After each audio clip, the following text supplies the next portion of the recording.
নমস্কার বন্ধুরা, আজকে শ্রী পঞ্চমী, তার জন্য আমাদের এই জোড়া ইলিশ ঘরে তুলতে হয়।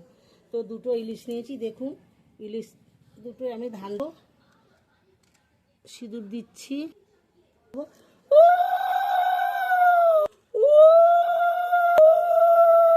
কেটে কুটে ধুয়ে নেব, বাইরে ফেলতে নেই। এই আঁচ দিয়ে কলা পাতা জড়িয়ে আমরা মাটির তলে গেড়ে রাখবো।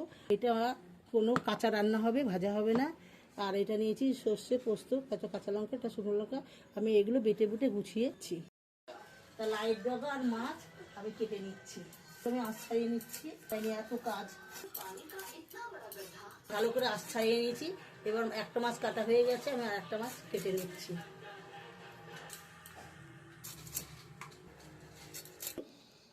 এই দেখুন আঁশ চোপড়াগুলো আমি বাড়িতেই আমি চাপা দিয়ে দিচ্ছি, মাটি গর্ত করে। এগুলো কুকুর বেসে তাতে অসুবিধা আছে। দেখুন মাছগুলো আমি কেটে এবং লাইট ডগা ভালো করে কেটে ধুয়ে নিয়ে এসেছি। আমি ভাজবো না, কাঁচায় রান্না করবো। কড়ার মধ্যে সব এক একটা লাউ শাক দিয়ে দিচ্ছি।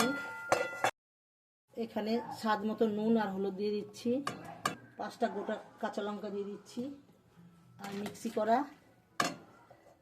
সর্ষে পোস্ত আমি ঢেলে দিলাম। কারণ নিয়ে আমি ভালো করে মাখিয়ে আমি পরিমাণ মতন তেল দিয়ে দিচ্ছি একটু। সব কাঁচা রান্না হবে।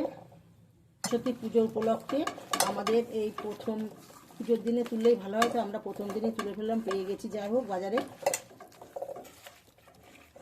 লাস্টে কেটে কুটে নিয়ে আমাদের মাখিয়ে নিয়েছি। এবার জল দিয়ে, এবার পরিমাণ মতন আমি জল দিয়ে দিচ্ছি। গ্যাসটা ধরিয়ে চাপা দিচ্ছি কড়াইটা 500।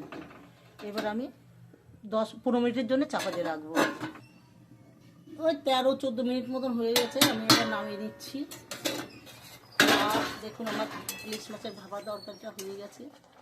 এবার আমি সামান্য একটু কাঁচা তেল ছড়িয়ে দেব। একটু কাঁচা তেল ছড়িয়ে দিচ্ছি।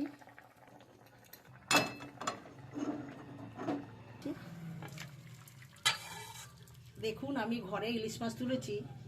যদি যেভাবে রান্না, আপনাদের যদি রান্না দেখে ভালো লাগে, সাবস্ক্রাইবার, লাইক এবং সবাই আমার সাথে থাকবেন। বাই, আবার কালকে দেখা হবে ঠাকুমার রান্না করে।